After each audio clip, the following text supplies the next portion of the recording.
Hi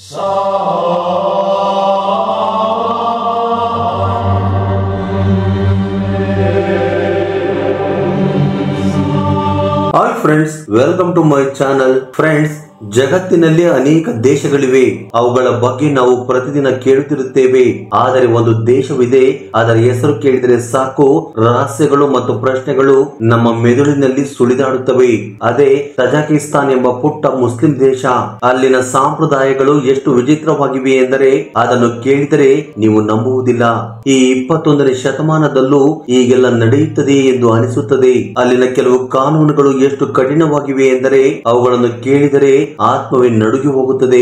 ಇನ್ನು ಕೆಲವು ಆಚರಣೆಗಳು ಎಷ್ಟು ವಿಚಿತ್ರವಾಗಿವೆ ಎಂದರೆ ಯಾರೋ ಬೇರೆ ಪ್ರಪಂಚದ ಕಥೆ ಹೇಳುತ್ತಿದ್ದಾರೆ ಎಂದು ನಮಗೆ ಭಾಸವಾಗುತ್ತದೆ.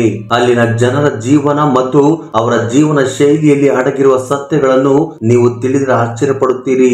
ಈ ಜಗತ್ತಿನಲ್ಲಿ ಇಂಥ ವಿಷಯಗಳು ನಡೆಯಲು ಸಾಧ್ಯವೇ? ಸೊ ಫ್ರೆಂಡ್ಸ್, ಒಂದು ದೊಡ್ಡ ರಹಸ್ಯವನ್ನು ನಾವು ಈ ವಿಡಿಯೋದ ಕೊನೆಯಲ್ಲಿ ನಿಮಗೆ ಹೇಳಲಿದ್ದೇವೆ. ಅದು ನಿಮ್ಮ ಆಲೋಚನೆಗಳನ್ನು ಸಂಪೂರ್ಣವಾಗಿ ಬದಲಾಯಿಸುತ್ತದೆ. ಆದ್ದರಿಂದ ನಮ್ಮೊಂದಿಗೆ ಕೊನೆಯವರೆಗೂ ಇರಿ, ಏಕೆಂದರೆ ತಜಕಿಸ್ತಾನದ ಈ ಯಾತ್ರೆ ನಿಮ್ಮ ಮನಸ್ಸಿನಲ್ಲಿ ಸಂಚಲನವನ್ನು ಉಂಟು ಮಾಡಲಿದೆ ಮತ್ತು ನೀವು ಎಲ್ಲಿಯವರೆಗೂ ಕೇಳರಿಯದ ರಹಸ್ಯಗಳನ್ನು ತೆರೆದಿಡಲಿದೆ. ಫ್ರೆಂಡ್ಸ್, ತಜಕಿಸ್ತಾನ್ ಮಧ್ಯ ಏಷ್ಯಾದಲ್ಲಿರುವ ಒಂದು ದೇಶ. ಅದು ತನ್ನ ಸೌಂದರ್ಯದ ಜೊತೆಗೆ ಕಠಿಣ ನಿಯಮಗಳಿಗೂ ಪ್ರಸಿದ್ಧವಾಗಿದೆ. ಸುತ್ತುವರಿದಿರುವ ಫಾಮಿರ್ ಮತ್ತು ಅಲೈ ಪರ್ವತಗಳು ಇದಕ್ಕೆ ರೂಫ್ ಆಫ್ ದಿ ವರ್ಲ್ಡ್, ಅಂದರೆ ವಿಶ್ವದ ಚಾವಣಿ ಎಂಬ ಹೆಸರನ್ನು ತಂದುಕೊಟ್ಟಿವೆ. ಇಲ್ಲಿನ ಮಹಿಳೆಯರು ಶತಮಾನಗಳಿಂದ ಪ್ರಸಿದ್ಧವಾದ ಚಕನ್ ಕಸೂತಿಯ ಕೌಶಲ್ಯದಿಂದ ವಸ್ತ್ರಗಳನ್ನು ತಯಾರಿಸುತ್ತಾ ಬಂದಿದ್ದಾರೆ. ಇದಕ್ಕೆ ಯುನೆಸ್ಕೋ 2020ರಲ್ಲಿ ಅಂತಾರಾಷ್ಟ್ರೀಯ ಮಾನ್ಯತೆಯನ್ನು ನೀಡಿದೆ. ಈ ದೇಶವು ಸಂಪೂರ್ಣವಾಗಿ ಭೂ ಆವೃತ ದೇಶವಾಗಿದೆ. ಇದರ ಗಡಿಗಳು ಚೀನಾ, ಅಫ್ಘಾನಿಸ್ತಾನ್, ಉಜ್ಬೇಕಿಸ್ತಾನ್ ಮತ್ತು ಕಿರ್ಗಿಸ್ತಾನ್ ದೇಶಗಳೊಂದಿಗೆ ಸೇರಿಕೊಂಡಿವೆ. ಇಲ್ಲಿಗೆ 10 ರಿಂದ 15 ಲಕ್ಷ ಪುರುಷರು ರಷ್ಯಾ ಮತ್ತು ಇತರೆ ದೇಶಗಳಲ್ಲಿ ಉದ್ಯೋಗವನ್ನು ಹುಡುಕಾಡುತ್ತಿದ್ದಾರೆ. ಇನ್ನು ಇಂಟ್ರೆಸ್ಟಿಂಗ್ ವಿಷಯವೇನೆಂದರೆ ಇಲ್ಲಿ ವೇಶ್ಯಾವಾಟಿಕೆ ಅಧಿಕೃತವಾಗಿ ನಿಷೇಧಿಸಲ್ಪಟ್ಟಿದೆ, ಆದರೆ ಕೆಲವು ಕಡೆಗಳಲ್ಲಿ ನಾವು ಅದನ್ನು ಕಾಣಬಹುದು. ಇನ್ನು ರಾಜಧಾನಿ ದುಶಂಬೆ ಬಗ್ಗೆ ಮಾತನಾಡೋದಾದ್ರೆ ಇದರ ಹೆಸರು ಪಾರ್ಸಿ ಭಾಷೆಯಲ್ಲಿ ಸೋಮವಾರ ಎಂದು ಅರ್ಥ. ಇಂದಿನ ದಿನಗಳಲ್ಲಿ ಇದು ಕೇವಲ ಒಂದು ಸಣ್ಣ ಹಳ್ಳಿಯಾಗಿತ್ತು, ಆದರೆ ಸೋವಿಯತ್ ಕಾಲದಲ್ಲಿ ಇಲ್ಲಿ ಶಾಲೆಗಳು, ಆಸ್ಪತ್ರೆಗಳು ಮತ್ತು ಕಾರ್ಖಾನೆಗಳು ವೇಗವಾಗಿ ಸ್ಥಾಪನೆಯಾದವು. ಸೋವಿಯತ್ ಒಕ್ಕೂಟದ ಸ್ಥಾಪನೆಯೊಂದಿಗೆ ಈ ನಗರದ ರೂಪವೇ ಬದಲಾಯಿತು. 1929ರಲ್ಲಿ ಇದರ ಹೆಸರನ್ನು ಸ್ಟಾಲಿನ್ ಬಾದ್ ಎಂದು ಬದಲಾಯಿಸಲಾಯಿತು. ಅದು ಸುಮಾರು 30 ವರ್ಷಗಳ ಕಾಲ ಮುಂದುವರಿಯಿತು. 1961ರಲ್ಲಿ ಮತ್ತೆ ದುಶಾಂಬೆ ಎಂದು ಹೆಸರಿಡಲಾಯಿತು. 1991ರಲ್ಲಿ ಸೋವಿಯತ್ ಒಕ್ಕೂಟದ ಪತನದ ನಂತರ ತಜಕಿಸ್ತಾನ್ ಸ್ವತಂತ್ರ ಪಡೆಯಿತು ಮತ್ತು ದುಶಾಂಬೆ ಅದರ ಅಧಿಕೃತ ರಾಜಧಾನಿಯಾಯಿತು. ಆದರೆ ಸ್ವತಂತ್ರದ ನಂತರ 1992ರಲ್ಲಿ ಇಲ್ಲಿ ಭಯಾನಕ ಅಂತರ್ಯುದ್ಧ ಪ್ರಾರಂಭವಾಯಿತು. ಅದು ಸುಮಾರು 5 ವರ್ಷಗಳ ಕಾಲ ಮುಂದುವರಿಯಿತು. ಆ ಸಮಯದಲ್ಲಿ 20,000ರಿಂದ 50,000ಕ್ಕೂ ಹೆಚ್ಚು ಜನರು ತಮ್ಮ ಪ್ರಾಣವನ್ನು ಕಳೆದುಕೊಂಡರು ಮತ್ತು ಸುಮಾರು 6 ಲಕ್ಷ ಜನರು ತಮ್ಮ ಮನೆಗಳನ್ನು ತೊರೆಯಬೇಕಾಯಿತು. ಇಷ್ಟೆಲ್ಲ ಕಷ್ಟಗಳನ್ನು ಎದುರಿಸಿದ ದುಶಾಂಬೆ ಮತ್ತೆ ತನ್ನ ಕಾಲ ಮೇಲೆ ನಿಂತು ಮುನ್ನಡೆಯಿತು. ಇಂದು ನೀವು ದುಶಾಂಬೆಗೆ ಹೋದರೆ ಅಲ್ಲಿನ ರಾಷ್ಟ್ರೀಯ ವಸ್ತು ಸಂಗ್ರಹಾಲಯ, ನರ್ವೋಜ್ ಅರಮನೆ, ರುಡಾಕಿ ಪಾರ್ಕ್ ಮತ್ತು ಬೊಟಾನಿಕಲ್ ಗಾರ್ಡನ್ ನಿಮ್ಮ ಕಣ್ಣುಗಳಿಗೆ ತಂಪನ್ನು ನೀಡುತ್ತವೆ. ಇನ್ನು ಮೆಹರ್ಗಾನ್ ಬಜಾರ್ ನಲ್ಲಿ ನೀವು ತಾಜಿಕ್ ಸಂಸ್ಕೃತಿ ಮತ್ತು ಅದರ ಅಸಲಿ ರುಚಿಯನ್ನು ಅನುಭವಿಸಬಹುದು. ತಜಕಿಸ್ತಾನದ ಒಟ್ಟು ಭೂಪ್ರದೇಶ ಸುಮಾರು 1,42,999 ಚದರ ಕಿಲೋಮೀಟರ್. ಇದು ವಿಸ್ತೀರ್ಣದಲ್ಲಿ ಜಗತ್ತಿನಲ್ಲಿ 94ನೇ ಸ್ಥಾನದಲ್ಲಿದೆ. ಈ ದೇಶವು ಸಂಪೂರ್ಣವಾಗಿ ಭೂ ಆವೃತವಾಗಿದೆ, ಅಂದರೆ ಸಮುದ್ರದೊಂದಿಗೆ ಯಾವುದೇ ಸಂಪರ್ಕವಿಲ್ಲ. ಇಲ್ಲಿನ ಸುಮಾರು 93% ಭೂಮಿ ಪರ್ವತಗಳಿಂದ ಕೂಡಿದೆ. ಅದರಲ್ಲಿ ಪ್ರಸಿದ್ಧ ಫಾಮಿರ್ ಮತ್ತು ಅಲೈ ಪರ್ವತಗಳು ಸೇರಿವೆ. 2025ರ ಅಂದಾಜಿನ ಪ್ರಕಾರ ಇಲ್ಲಿನ ಜನಸಂಖ್ಯೆ ಸುಮಾರು 1,05,00,000 ಮತ್ತು ಇದು ನಿಧಾನವಾಗಿ ಹೆಚ್ಚುತ್ತಿದೆ. ಜನಸಂಖ್ಯೆಯಲ್ಲಿ ಸುಮಾರು 87% ತಾಜಿಕಿಗಳು, 13% ಉಜ್ಬೇಕ್ಗಳು ಮತ್ತು ಉಳಿದವರು ಅಲ್ಪ ಪ್ರಮಾಣದಲ್ಲಿ ರಷ್ಯನ್ನರು ಮತ್ತು ಇತರೆ ಸಮೂಹದವರಾಗಿದ್ದಾರೆ. ಧಾರ್ಮಿಕವಾಗಿ 96% ಜನರು ಮುಸ್ಲಿಮರು. ಇವರಲ್ಲಿ ಬಹುಪಾಲು ಸುನ್ನಿ ಮತ್ತು ಕೆಲವರು ಶಿಯಾ ಪಂಥದವರು. ಉಳಿದ 4% ಜನರು ರಷ್ಯನ್ ಆರ್ಥೋಡಾಕ್ಸ್ ಅಥವಾ ಇತರೆ ಸಣ್ಣ ಧಾರ್ಮಿಕ ಸಮೂಹಗಳಿಗೆ ಸೇರಿದವರು. ಇನ್ನು ಇಂಟ್ರೆಸ್ಟಿಂಗ್ ವಿಷಯ ವಿಷಯವೇನೆಂದರೆ ಎಷ್ಟು ದೊಡ್ಡ ಮುಸ್ಲಿಂ ಜನಸಂಖ್ಯೆಯ ಹೊರತಾಗಿಯೂ ತಜಕಿಸ್ತಾನದ ಸಂವಿಧಾನವು ಈ ದೇಶವನ್ನು ಒಂದು ಸೆಕ್ಯುಲರ್ ದೇಶವೆಂದು ಘೋಷಿಸುತ್ತದೆ. ಭಾಷಿಕವಾಗಿ ಇಲ್ಲಿ ತಾಜಿಕಿ ಪ್ರಮುಖ ಭಾಷೆಯಾಗಿದ್ದು ಇದು ಫಾರ್ಸಿ ಭಾಷೆಯನ್ನು ಹೋಲುತ್ತದೆ ಮತ್ತು ಸಿರಿಲಿಕ್ ಲಿಪಿಯಲ್ಲಿ ಬರೆಯಲ್ಪಡುತ್ತದೆ. ಹಾಗೆಯೇ ರಷ್ಯನ್ ಭಾಷೆಯನ್ನು ಬಿಸಿನೆಸ್ ಮತ್ತು ಎಜುಕೇಶನ್ ಕ್ಷೇತ್ರಗಳಲ್ಲಿ ಬಳಸಲಾಗುತ್ತದೆ. ಕೆಲವು ಪ್ರದೇಶಗಳಲ್ಲಿ ಉಜ್ಬೇಕ್ ಮತ್ತು ಕಿರ್ಗಿಜ್ ಭಾಷೆಗಳನ್ನು ಮಾತನಾಡುತ್ತಾರೆ. ತಜಕಿಸ್ತಾನದ ನಿಜವಾದ ಗುರುತು ಕೇವಲ ಎತ್ತರದ ಪರ್ವತಗಳು, ಹಸಿರು ಕಣಿವೆಗಳು ಮತ್ತು ನರ್ವೋದ್ನಂತಹ ವರ್ಣರಂಜಿತ ಹಬ್ಬಗಳಿಂದ ಮಾತ್ರವಲ್ಲ, ಅವರ ಆತಿಥ್ಯ ಸದ್ಭಾವನೆ ಮತ್ತು ಸಾಂಪ್ರದಾಯಿಕ ಚಕನ್ ಕಸೂತಿ ಕಲೆಯಲ್ಲೂ ಇದೆ. ಇದು ಜಗತ್ತಿನಾದ್ಯಂತ ಪ್ರಶಂಸೆಗೆ ಪಾತ್ರವಾಗಿದೆ ಫ್ರೆಂಡ್ಸ್. ಆದರೆ ಇನ್ನೊಂದು ವಿಷಯವಿದೆ, ಅದು ಇದನ್ನು ಇತರ ಮುಸ್ಲಿಂ ದೇಶಗಳಿಗೆ ಭಿನ್ನವಾಗಿಸುತ್ತದೆ. ಇಲ್ಲಿ 96% ಗಿಂತ ಹೆಚ್ಚು ಜನಸಂಖ್ಯೆ ಮುಸ್ಲಿಮರಾಗಿದ್ದರೂ ಹಿಜಾಬ್ ಧರಿಸುವುದು, ಗಡ್ಡ ಬಿಡುವುದು ಅಥವಾ ಚಿಕ್ಕ ವಯಸ್ಸಿನಲ್ಲಿ ಮದುವೆಯಾಗುವುದು ಅಷ್ಟು ಸುಲಭವಲ್ಲ. ತಜಕಿಸ್ತಾನ್ ತನ್ನನ್ನು ತಾನು ಧರ್ಮ ನಿರಪೇಕ್ಷ ದೇಶವೆಂದು ಘೋಷಿಸಿಕೊಳ್ಳುತ್ತದೆ. ಜೊತೆಗೆ ಅಲ್ಲಿನ ಗವರ್ಮೆಂಟ್ ಧಾರ್ಮಿಕ ಚಟುವಟಿಕೆಗಳ ಮೇಲೆ ಕಠಿಣ ನಿಗಾ ವಹಿಸುತ್ತದೆ. ದಾಖಲೆಗಳ ಪ್ರಕಾರ ಇದೊಂದು ಮುಸ್ಲಿಂ ದೇಶವಾದರೂ ವಾಸ್ತವದಲ್ಲಿ ಇಲ್ಲಿ ಕಠಿಣ ಕಾನೂನುಗಳು ಮತ್ತು ನಿಷೇಧಗಳಿವೆ. ಅವನ್ನು ನೋಡಿದ ಯಾರಾದರೂ ಆಶ್ಚರ್ಯ ಪಡುತ್ತಾರೆ.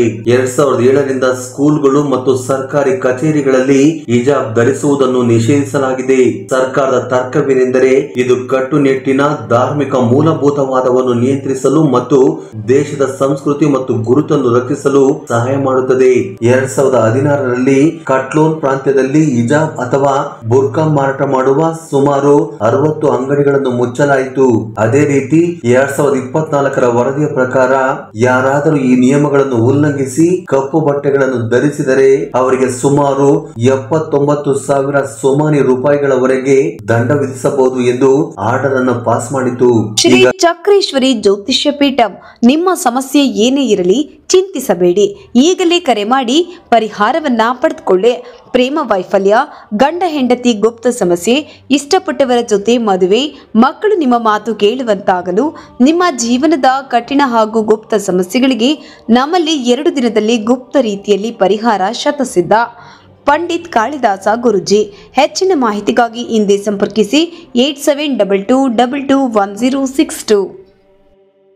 ಗಡ್ಡದ ಬಗ್ಗೆ ಮಾತನಾಡೋದಾದ್ರೆ ತಜಕಿಸ್ತಾನದಲ್ಲಿ ಗಡ್ಡ ಬಿಡುವುದರ ಬಗ್ಗೆ ಯಾವುದೇ ಸ್ಪಷ್ಟವಾದ ಕಾನೂನು ಇಲ್ಲ. ಆದರೆ ಪೊಲೀಸರು ಇದನ್ನು ಹೆಚ್ಚಾಗಿ ಉಗ್ರವಾದದ ಸಂಕೇತವೆಂದು ಪರಿಗಣಿಸಿ ಕ್ರಮ ಕೈಗೊಳ್ಳುತ್ತಾರೆ. 2016ರಲ್ಲಿ ಕತ್ಲೋನ್ ನಲ್ಲಿ 13,000ಕ್ಕೂ ಹೆಚ್ಚು ಪುರುಷರ ಗಡ್ಡವನ್ನು ಬಲವಂತವಾಗಿ ಕತ್ತರಿಸಲಾಯಿತು. ಈ ಅನುಭವವು ಅನೇಕರಿಗೆ ಬಹಳ ಅವಮಾನಕರವಾಗಿತ್ತು. 2015ರಲ್ಲಿ ತಜಕಿಸ್ತಾನದ ಓರ್ವ ನಾಗರಿಕ ಕೇವಲ ಗಡ್ಡ ಬಿಟ್ಟಿದ್ದಕ್ಕಾಗಿ ತನ್ನನ್ನು ಬಂಧಿಸಬಹುದು ಎಂಬ ಭಯದಿಂದ ಯುಕೆಯಲ್ಲಿ ಆಶ್ರಯ ಕೋರಿದ್ದನು. ಹಾಗಾಗಿ ಇದಕ್ಕೆ ಕಾರಣವೇನು, ಏನಾಯಿತು ಎಂಬ ಪ್ರಶ್ನೆ ಉದ್ಭವಿಸುತ್ತದೆ. ಅಸಲಿ ವಿಷಯವೆಂದರೆ ತಜಕಿಸ್ತಾನವು ಸುಮಾರು 70 ವರ್ಷಗಳ ಕಾಲ ಸೋವಿಯತ್ ಒಕ್ಕೂಟದ ಭಾಗವಾಗಿತ್ತು. ಇದರಿಂದಾಗಿ ಇಲ್ಲಿನ ಧಾರ್ಮಿಕ ಚಟುವಟಿಕೆಗಳು ಬಹಳಷ್ಟು ದುರ್ಬಲಗೊಂಡವು. ಈಗ 1994ರಿಂದ ಅಧ್ಯಕ್ಷ ಇಮಾಮ್ ಅಲಿ ರಹಮಾನ್ ಅಲ್ಲಿ ಅಧಿಕಾರದಲ್ಲಿದ್ದಾರೆ. ಅವರು ದೇಶದ ಅಸ್ಮಿತೆಯನ್ನು ಪರ್ಷಿಯನ್ ಮತ್ತು ತಜಿಕ್ ಸಂಸ್ಕೃತಿಯ ಬಣ್ಣಗಳಲ್ಲಿ ಇನ್ನಷ್ಟು ಬಲಪಡಿಸುವುದರ ಮೇಲೆ ಗಮನ ಹರಿಸಿದ್ದಾರೆ. ಅವರ ಪ್ರಕಾರ ಹಿಜಾಬ್ ಮತ್ತು ಗಡ್ಡದಂತ ಚಿಹ್ನೆಗಳು ತಜಿಕ್ ಗುರುತಿಗೆ ಸರಿ ಹೊಂದುವುದಿಲ್ಲ ಮತ್ತು ಇವು ಹೊರಗಿನ ಪ್ರಭಾವದಿಂದ ಬಂದಿವೆ ಎಂದು ಹೇಳುತ್ತಾರೆ. ಇದಲ್ಲದೆ ಇಲ್ಲಿನ ಮದುವೆ ಸಂಪ್ರದಾಯಗಳು ಸಹ ಇಂಟ್ರೆಸ್ಟಿಂಗ್ ಆಗಿವೆ. ಕಾನೂನುಬದ್ಧವಾಗಿ ಮದುವೆಯ ವಯಸ್ಸು 18 ವರ್ಷಗಳಾಗಿದ್ದರೂ ಅನೇಕ ಕಡೆಗಳಲ್ಲಿ ಹುಡುಗಿಯರಿಗೆ ಅದಕ್ಕೂ ಮೊದಲೇ ಮದುವೆ ಮಾಡಲಾಗುತ್ತದೆ. ಮದುವೆಯ ನಂತರ ತಿಲ್ಲ ಎಂಬ ಸಂಪ್ರದಾಯವಿದೆ. ಇದರಲ್ಲಿ ನವವಧು ಕೆಲವು ತಿಂಗಳ ಕಾಲ ಅತ್ತೆಯ ಮನೆಯಲ್ಲಿದ್ದು ಆ ವಾತಾವರಣ ಮತ್ತು ಕುಟುಂಬವನ್ನು ಅರ್ಥ ಮಾಡಿಕೊಳ್ಳುತ್ತಾಳೆ. ನಂತರ ಪತಿ ಪತ್ನಿಯರಿಬ್ಬರು ತಮ್ಮ ಸ್ವಂತ ಮನೆ ಮತ್ತು ಅತ್ತೆ ಮನೆಗೆ ಆಗಾಗ ಭೇಟಿ ನೀಡುತ್ತಾರೆ.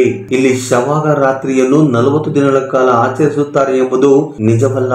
ಇದು ಕೇವಲ ಹೊಸ ಸಂಬಂಧವನ್ನು ಅರ್ಥ ಮಾಡಿಕೊಂಡು ಸಹಜವಾಗಿ ಹೊಂದಿಕೊಳ್ಳುವ ಒಂದು ಪದ್ಧತಿಯಾಗಿದೆ. ಫ್ರೆಂಡ್ಸ್, ನೀವು ಒಮ್ಮೆ ಯೋಚಿಸಿ, ನೀವು ಎಂದಿಗಾದರೂ ಇಂತಹ ಸರೋವರವನ್ನು ನೋಡಿದ್ದೀರಾ? ಅದರ ನೀರು ಎಷ್ಟು ಶುದ್ಧ ಮತ್ತು ನೀಲಿಯಾಗಿದೆ ಎಂದರೆ ಆಳದವರೆಗೂ ಕಾಣಿಸುತ್ತದೆ ಮತ್ತು ಈ ಇಸ್ಕಂದರ್ ಕುಲ್ ಸರೋವರ ಇಲ್ಲಿಯೇ ಇದೆ. ಇದು ಫ್ಯಾನ್ ಪರ್ವತಗಳ ಮಡಿದಲ್ಲಿ ಸುಮಾರು 2195 ಮೀಟರ್ ಎತ್ತರದಲ್ಲಿದೆ. ಯೋಧ ಅಲೆಕ್ಸಾಂಡರ್ ಈ ಪ್ರದೇಶವನ್ನು ದಾಟಿ ಹೋದಾಗಿನಿಂದ ಈ ಸರೋವರಕ್ಕೆ ಅವನ ಹೆಸರು ಬಂದಿದೆ ಎಂದು ಅಲ್ಲಿನ ಕೆಲವರು ಹೇಳುತ್ತಾರೆ. ಸರೋವರದ ಸುತ್ತಲೂ ಹಿಮದಿಂದ ಆವೃತವಾದ ಪರ್ವತಗಳು ಮತ್ತು ಹಸಿರು ಕಾಡುಗಳು ಇದನ್ನು ಸ್ವರ್ಗದಂತೆ ಸುಂದರಗೊಳಿಸಿವೆ. ಸೂರ್ಯನ ಕಿರಣಗಳು ನೀರಿನ ಮೇಲೆ ಬಿದ್ದಾಗ ನೀರಿಗೆ ಚಿನ್ನವನ್ನು ಬೆರೆಸಿದಂತೆ ಹೊಳೆಯುತ್ತದೆ. ಅದೃಷ್ಟವಿದ್ದರೆ ಇಲ್ಲಿ ಹಿಮಚಿರತೆ ಮತ್ತು ಮಾರ್ಕೋಫೋಲ ಕುರಿಗಳಂತ ಅಪರೂಪದ ಪ್ರಾಣಿಗಳನ್ನು ಸಹ ನೋಡಬಹುದು. ಬೇಸಿಗೆಯಲ್ಲಿ ವಾತಾವರಣವು ತುಂಬಾ ಆಹ್ಲಾದಕರವಾಗಿರುತ್ತದೆ, ಆದರೆ ಚಳಿಗಾಲದಲ್ಲಿ ಸರೋವರದ ಹೆಚ್ಚಿನ ಭಾಗವು ಎಪ್ಪುಗಟ್ಟಿರುತ್ತದೆ. ಬಣ್ಣ ಬಣ್ಣದ ಹೂಗಳು ಮತ್ತು ದಟ್ಟವಾದ ಕಾಡುಗಳು ಈ ಸ್ಥಳದ ಸೌಂದರ್ಯವನ್ನು ಮತ್ತಷ್ಟು ಹೆಚ್ಚಿಸುತ್ತವೆ. ಪ್ರಕೃತಿ ಪ್ರೇಮಿಗಳು ಮತ್ತು ಸಾಹಸ ಪ್ರಿಯರಿಗೆ ಇಸ್ಕಂದರ್ ಕುಲ್ ಒಂದು ಕನಸಿನ ತಾಣವಾಗಿದೆ. ನೀವು ತಜಕಿಸ್ತಾನಕ್ಕೆ ಹೋದಾಗ ನರೋಜ್ ಅರಮನೆಯನ್ನು ಖಂಡಿತವಾಗಿ ನೋಡಬೇಕು. ಇದು ಕೇವಲ ಒಂದು ಸಾಮಾನ್ಯ ಕಟ್ಟಡವಲ್ಲ, ಬದಲಿಗೆ ತಜಿಕಿ ಜನರ ಹೆಮ್ಮೆ ಮತ್ತು ಅವರ ಕನಸುಗಳ ಜೀವಂತ ಉದಾಹರಣೆಯಾಗಿದೆ. ಇದರ ಅಡಿಪಾಯವನ್ನು 2009ರಲ್ಲಿ ಹಾಕಲಾಯಿತು ಮತ್ತು 2014ರ ಹೊತ್ತಿಗೆ ನಿರ್ಮಾಣ ಪೂರ್ಣಗೊಂಡಿತು. ಆರಂಭದಲ್ಲಿ ಇದನ್ನು ವಿಶ್ವದ ಅತಿ ದೊಡ್ಡ ಟೀ ಹೌಸ್ ಆಗಿ ನಿರ್ಮಿಸಲು ಯೋಜಿಸಲಾಗಿತ್ತು, ಆದರೆ ನಿರ್ಮಾಣದ ಸಮಯದಲ್ಲಿ ಇದು ಒಂದು ಅದ್ಭುತ ಸಾಂಸ್ಕೃತಿಕ ಮತ್ತು ಗವರ್ಮೆಂಟ್ ಭವನವಾಗಿ ಮಾರ್ಪಟ್ಟಿತ್ತು. ದುಶಾಂಬೆಯಲ್ಲಿನ ಇಸ್ಮಾಯಿಲ್ ಸೊಮಾನಿ ಅವಿನ್ ನಲ್ಲಿರುವ ಈ ಸುಂದರವಾದ ನರ್ವೋಜ್ ಅರಮನೆಯ ಪಕ್ಕದಲ್ಲಿರುವ ಕೋಮ್ಸಮೋಲ್ ಸರೋವರವು ತನ್ನ ನೀರಿನಿಂದ ಇನ್ನಷ್ಟು ಸುಂದರವಾಗಿ ಕಾಣುತ್ತದೆ. ಅರಮನೆಯ ನಿಜವಾದ ವೈಭವವು ಅದರ ವಾಸ್ತುಶಿಲ್ಪ ಮತ್ತು ವಿನ್ಯಾಸದಲ್ಲಿದೆ. ಸುಮಾರು 40,000 ಚದರ ಮೀಟರ್ ವಿಸ್ತೀರ್ಣದಲ್ಲಿರುವ ಈ ಕಟ್ಟಡದಲ್ಲಿ 12 ಸಭಾಂಗಣಗಳು ಮತ್ತು ಅನೇಕ ಮಹಡಿಗಳಿವೆ. ಇವುಗಳಲ್ಲಿನ ಮರದ ಕೆತ್ತನೆಗಳು ಮತ್ತು ಬಣ್ಣ ಬಣ್ಣದ ಮೊಸಾಯಿಕ್ ಕೆಲಸಗಳನ್ನು ಮಾಡಲು ಸಾವಿರಾರು ತಜಿಕಿ ಕುಶಲಕರ್ಮಿಗಳು ತಿಂಗಳುಗಟ್ಟಲೆ ಶ್ರಮಿಸಿದ್ದಾರೆ. 46 ಮೀಟರ್ ಎತ್ತರದ ಶಿಖರವು ದೂರದಿಂದಲೇ ಅದರ ಭವ್ಯತೆಯನ್ನು ಪ್ರದರ್ಶಿಸುತ್ತದೆ. ನರ್ವೋಜ್ ಅರಮನೆ ಕೇವಲ ಒಂದು ಕಟ್ಟಡವಲ್ಲ, ಇದು ತಜಿಕಿ ಸಂಸ್ಕೃತಿ ಮತ್ತು ಕಲೆಯ ಹೆಮ್ಮೆಯ ಪ್ರತೀಕ. ಈಗ ಫಾಮಿರ್ ಹೆದ್ದಾರಿಯ ಬಗ್ಗೆ ಮಾತನಾಡೋದಾದ್ರೆ ಇದನ್ನು M41 ಎಂದು ಕರೆಯುತ್ತಾರೆ. ಇದು ಸಾಮಾನ್ಯ ರಸ್ತೆಯಲ್ಲ, ಇದನ್ನು ವಿಶ್ವದ ಅತ್ಯಂತ ಎತ್ತರದ ಹೆದ್ದಾರಿಗಳಲ್ಲಿ ಒಂದು ಎಂದು ಪರಿಗಣಿಸಲಾಗಿದೆ. ಇದರ ಒಟ್ಟು ಉದ್ದ ಸುಮಾರು 1250 ಕಿಲೋಮೀಟರ್. ಇದು ತಜಕಿಸ್ತಾನದ ರಾಜಧಾನಿ ದುಶಾಂಬೆಯಿಂದ ಪ್ರಾರಂಭವಾಗಿ ಕಿರ್ಗಿಸ್ತಾನ್ ನಗರವಾದ ಓಶ್ ವರೆಗೆ ಸಾಗುತ್ತದೆ. ಇನ್ನೊಂದು ಇಂಟ್ರೆಸ್ಟಿಂಗ್ ವಿಷಯವೇನೆಂದರೆ ಈ ಮಾರ್ಗ ಒಂದು ಕಾಲದಲ್ಲಿ ಸಿಲ್ಕ್ ರೋಡ್ ಭಾಗವಾಗಿತ್ತು. ಇಂದಿಗೂ ಇದು ಫಾಮಿರ್ನ ಹಿಮದ ರಾಶಿಗಳ ನಡುವೆ ಆಳವಾದ ಕಣಿವೆಗಳ ಮೂಲಕ ಹಾದು ಹೋಗುತ್ತದೆ. ಈ ಹೆದ್ದಾರಿಯ ಅತ್ಯುನ್ನತ ಬಿಂದು ಹ್ಯಾಕ್ ಬೈತಲ್ ಫಾಸ್. ಇದು ಸಮುದ್ರ ಮಟ್ಟದಿಂದ ಸುಮಾರು 4655 ಮೀಟರ್ ಎತ್ತರದಲ್ಲಿದೆ. ಫ್ರೆಂಡ್ಸ್, ನೀವು ಸಾಹಸ ಮತ್ತು ಹೊಸ ಸ್ಥಳಗಳ ಅನ್ವೇಷಣೆಯನ್ನು ಇಷ್ಟಪಡುವವರಾಗಿದ್ದರೆ ಫಾಮಿರ್ ಹೆದ್ದಾರಿಯಲ್ಲಿನ ಪ್ರಯಾಣವು ನಿಮ್ಮ ಜೀವನದ ಮರೆಯಲಾಗದ ಅನುಭವವಾಗುತ್ತದೆ. ಶ್ರೀ ಚಕ್ರೇಶ್ವರಿ ಜ್ಯೋತಿಷ್ಯ ಪೀಠಂ. ನಿಮ್ಮ ಸಮಸ್ಯೆ ಏನೇ ಇರಲಿ ಚಿಂತಿಸಬೇಡಿ, ಈಗಲೇ ಕರೆ ಮಾಡಿ ಪರಿಹಾರವನ್ನ ಪಡೆದುಕೊಳ್ಳಿ. ಪ್ರೇಮ ವೈಫಲ್ಯ, ಗಂಡ ಹೆಂಡತಿ ಗುಪ್ತ ಸಮಸ್ಯೆ, ಇಷ್ಟಪಟ್ಟವರ ಜೊತೆ ಮದುವೆ, ಮಕ್ಕಳು ನಿಮ್ಮ ಮಾತು ಕೇಳುವಂತಾಗಲು, ನಿಮ್ಮ ಜೀವನದ ಕಠಿಣ ಹಾಗೂ ಗುಪ್ತ ಸಮಸ್ಯೆಗಳಿಗೆ ನಮ್ಮಲ್ಲಿ 2 ದಿನದಲ್ಲಿ ಗುಪ್ತ ರೀತಿಯಲ್ಲಿ ಪರಿಹಾರ ಶತಸಿದ್ಧ. ಪಂಡಿತ್ ಕಾಳಿದಾಸ ಗುರುಜಿ. ಹೆಚ್ಚಿನ ಮಾಹಿತಿಗಾಗಿ ಹಿಂದೆ ಸಂಪರ್ಕಿಸಿ 8722221062. ಫ್ರೆಂಡ್ಸ್, ಈ ವಿಡಿಯೋ ನಿಮಗೆ ಇಂಟ್ರೆಸ್ಟಿಂಗ್ ಮತ್ತು ಉಪಯುಕ್ತ ಮಾಹಿತಿ ಎನಿಸಿದರೆ ದಯವಿಟ್ಟು ಈ ವಿಡಿಯೋಗೊಂದು ಲೈಕ್ ನೀಡಿ ನಮ್ಮ ಚಾನೆಲ್ ಅನ್ನು ಸಬ್ಸ್ಕ್ರೈಬ್ ಮಾಡಿಕೊಳ್ಳಿ. Thank you for watching.